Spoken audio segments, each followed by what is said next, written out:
Good morning all. In Kumbakonam Madras IAS Academy தினசரி நடப்பு நிகழ்வுகள். இன்னைக்கான நடப்பு நிகழ்வுகளை நம்ம என்ன பார்க்க போறோம் அப்படின்னு பார்த்தீங்கன்னா, நம்ம 24 மற்றும் 25க்கான நடப்பு நிகழ்வுகள் தான் நம்ம வந்து பார்க்க போறோம். டிஎன்பிசி கவர்மெண்ட் கேட்குற அந்த சிலபஸ் ஓரியன்டா இருக்கக்கூடிய கிட்டத்தட்ட 19 தலைப்புகளில் இருக்கக்கூடிய நடப்பு நிகழ்வுகள் தான் நம்ம வந்து பார்க்க போறோம். ஸோ இப்போ அதில் history, polity, geography, economy, science, prominent personality in various spheres இது ரிலேட்டடாக என்னென்ன நியூஸ் இருக்கு அப்படிங்கிறத நம்ம பார்க்க போறோம். ஃபர்ஸ்ட் நியூஸ் பாருங்க. ஹிஸ்டரியில கிட்டத்தட்ட 3 டே வந்து நம்ம செலிப்ரேட் பண்றோம். நவம்பர் 24 அப்படிங்கிறது குரு தேஜ் பகதூர் ஜி மார்டியர்டம் அவங்களோட பிறந்த நாள் தான் நம்ம என்ன சொல்லுவோம் அப்படின்னா நவம்பர் 24. ஸோ அவர் ஒன் ஆஃப் த ஃப்ரீடம் ஃபைட்டராக வந்து இருந்திருக்காரு. ஸோ நவம்பர் 24 அப்படிங்கிறது குரு தேஜ் பகதூர் ஜி அவங்களோட பர்த்டே. நெக்ஸ்ட் நவம்பர் 24 நம்ம என்ன டேவா செலிப்ரேட் பண்றோம் அப்படின்னா தேங்க்ஸ் கிவிங் டேவா நம்ம என்ன பண்றோம்னா செலிப்ரேட் பண்றோம். Next 25 international day for the elimination of violence arranged women. So இந்த international day for the elimination violence arranged women அப்படிங்கிற டேவை நம்ம இன்னைக்கு செலிப்ரேட் பண்ணோம்னா நவம்பர் 25 டே நம்ம வந்து என்ன பண்ணோம்னா செலிப்ரேட் பண்ணுறோம். ஸோ இப்போ ஹிஸ்ட்ரியில் 3 டேட் இம்பார்ட்டன்ட் டேட் பார்த்தோம். ஃபர்ஸ்ட் டேட் நவம்பர் 24 குரு தேஜ் பகதூர் அவங்களோட பிறந்த நாள். நெக்ஸ்ட் நவம்பர் 24 தேங்க்ஸ் கிவிங் அப்படிங்கிற டே வந்து செலிப்ரேட் பண்ணுறோம். அடுத்து third international day for the elimination of the violence arranged women அப்படிங்கிற டே வந்து நவம்பர் 25 வந்து நம்ம பண்ணுறோம். நெக்ஸ்ட் ஸ்போர்ட்ஸ் நியூஸ் என்னென்னு பார்த்தீங்கன்னா ஐபிஎல் கிரிக்கெட்ல இந்திய வீரர்கள் வந்து சாதனை படைச்சிருக்காங்க. அது இல்லாம இந்தியா ஆஸ்திரேலியா டெஸ்ட் கிரிக்கெட் பத்தி பார்க்க போறோம். உலக சாம்பியன்ஷிப் போட்டியில செஸ் பத்தி பார்க்க போறோம். நெக்ஸ்ட் ஜார்க்கண்ட் மற்றும் மராட்டியத்துல சட்டசபை தேர்தல் ரிலேட்டடாகவும் நம்ம பார்க்க போறோம். COP29 கிளைமேட் ஃபினான்ஸ் அப்படின்னு சொல்லிட்டு அஜர்பைஜான்ல ஒரு மீட்டிங் நடந்துச்சு. அந்த மீட்டிங் ரிலேட்டடா பார்க்க போறோம். அடுத்து zero cervical cancer cases among women vaccinated early. So கருப்பப்பை வாய் புற்றுநோய் ஏற்படுறதுக்கு முன்னாடி அதுக்கான வேக்சினேட்டட் வந்து நம்ம போடணும் அப்படிங்கிற நியூஸை பற்றி நம்ம பார்க்க போகிறோம். ஸோ இதான் டுடே நியூஸ். ஃபர்ஸ்ட் நியூஸ் நம்ம என்ன பார்க்குறோம் அப்படின்னா குரு தேஜ் பகதூர் ஜி அவங்க தியாகி தினம் தான் நம்ம என்னவா சொல்கிறோம் அப்படின்னா நவம்பர் 24 நம்ம செலிப்ரேட் பண்ணுறோம்.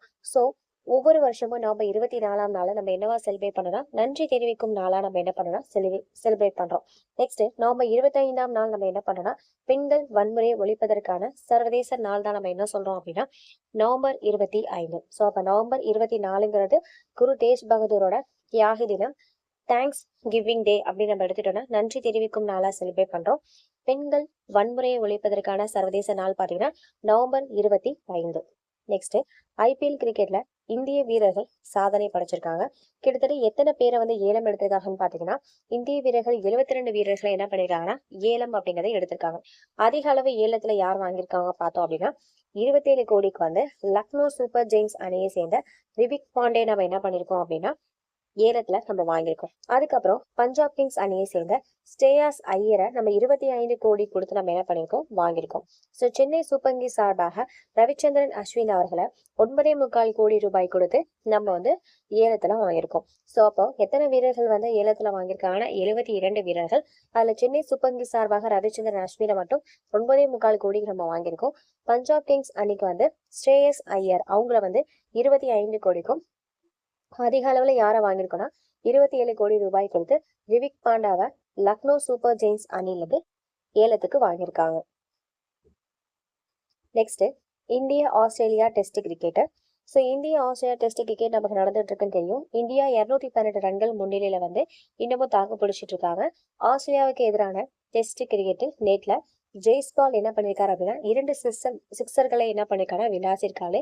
இது மூலமா டெஸ்டில் ஒரு ஆண்டுல அதிக சிக்ஸர்களை அடித்தவரான நியூசிலாந்தோட முன்னாள் கேப்டனா இருக்கக்கூடிய பிரிண்டன் மெக்கலத்தின் சாதனையை வந்து நம்ம ஜெய்ஸ்பால் என்ன பண்ணிருக்காருன்னா முறியடிச்சிருக்காரு.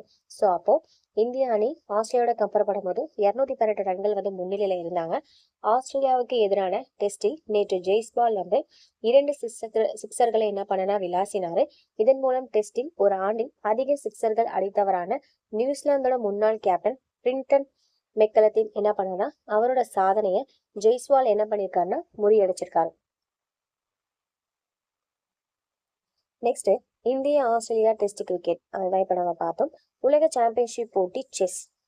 ஸோ தமிழ்நாட்டை சேர்ந்த 18 வயதான டி குகேஷ் வந்து என்ன பண்ணிருக்காரு அப்படின்னா சீனாவோட டிங் லிரேன் அப்படிங்கிறவரோட உலக செஸ் சாம்பியன்ஷிப்ல இன்று சிங்கப்பூர்ல வந்து என்ன பண்றாருன்னா மோதுறாரு. வரும் டிசம்பர் 13ஆம் தேதி வரைக்கும் இந்த போட்டி தொடர்ந்து நடைபெறும். ஸோ இறுதியில யார உலக சாம்பியன்ஷிப் அப்படிங்கிறதையும் நம்ம பார்க்கலாம். இப்ப இதுல நம்ம என்ன தெரிஞ்சுக்கிட்டோம்னா, உலக சாம்பியன்ஷிப் செஸ் போட்டி எங்க நடக்குதா? சிங்கப்பூர்ல நடக்குது. அதுல யார் யார் கலந்துக்கிறாங்க அப்படின்னா, தமிழ்நாட்டை சேர்ந்த டி குகேஷும் சீனாவை சேர்ந்த டிங் லிரேனும் ஒருவருக்கொருவர் இன்று மோத போகிறாங்க. நெக்ஸ்ட் சட்டசபை தேர்தல் நடைபெற்றது. ஸோ அதோட முடிவுகள் வந்து வெளியா இருக்கு.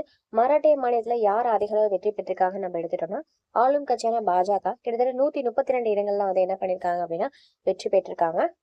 ஜார்க்கண்ட் மாநிலத்துல யார் அதிக அளவு வெற்றி பெற்றிருக்காங்கன்னு பார்த்தோம்னா, காங்கிரஸ் வந்து அதிக அளவுல வெற்றி பெற்றிருக்காங்க. வயநாடு இடைத்தேர்தலையும் பாத்தீங்கன்னா காங்கிரஸ் தான் என்ன பண்ணிருக்கா வெற்றி பெற்றிருக்கு.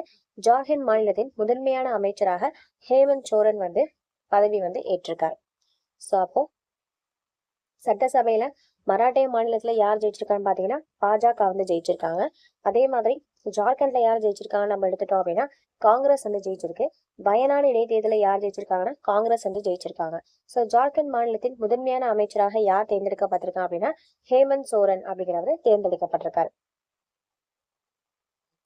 நெக்ஸ்ட் COP29 அப்படிங்கிற கிளைமேட் ஃபினான்ஸ் வந்து நடக்குது. இதுக்கு என்ன அர்த்தம் அப்படின்னு நம்ம எடுத்துட்டோம்னா, COP29 29வது காலநிலை நிதி அப்படிங்கிறது எங்க நடைபெற்றதுன்னா அஜர்பைஜான்ல இருக்கக்கூடிய பாகுல நடைபெற்றது. இந்த COP29 அப்படிங்கிறது யுனைடெட் நேஷனோட கால்நிலை உச்சி மாநாடா இது வந்து நடைபெற்றது. அஜர்பைஜான்ல இருக்கக்கூடிய பாகுல இது நடைபெற்றது. இதுல என்ன சொல்லியிருக்காங்க அப்படின்னா, புதைப்படிவ எரிபொருள் மற்றும் அதிகரித்து வரும் கார்பன் உமிழ்வை நிவர்த்தி செய்தல், புவி வெப்பமடைதல் இது வளரும் நாடுகளால் வந்து ஒருங்கிணைக்கப்பட்டிருக்கு.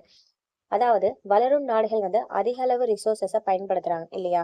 இப்ப புவி வெப்பமடைந்த காரணமாக இந்த பிரச்சனைகளை சமாளிக்கிறதுக்காக வளர்ந்த நாடுகள் வந்து வளர்ந்து கொண்டிருக்கக்கூடிய நாடுகளுக்கு உதவி பண்ணணும் அப்படின்ற மாதிரி மென்ஷன் பண்ணிருக்காங்க.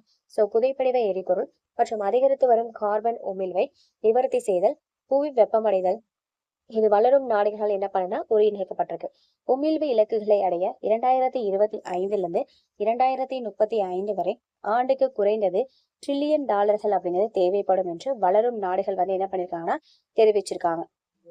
சோ அதிக அளவு ரிசோர்சஸை யார் பயன்படுத்திருக்காங்கன்னா டெவலப்டு கண்ட்ரிஸ் பயன்படுத்திருக்காங்க.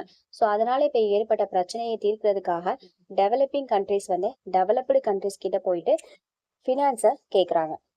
சோ இதுதான் வந்து COP29ல நடைபெற்றது.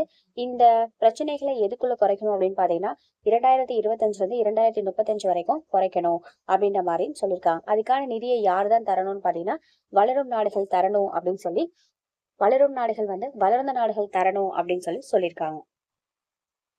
Next zero cervical cancer cases among women vaccinated early அப்படின்ற மாதிரி சொல்லியிருக்காங்க. ஸோ கர்ப்பப்பை வாய் புற்றுநோய் அப்படிங்கிறது இருக்கு இல்லையா?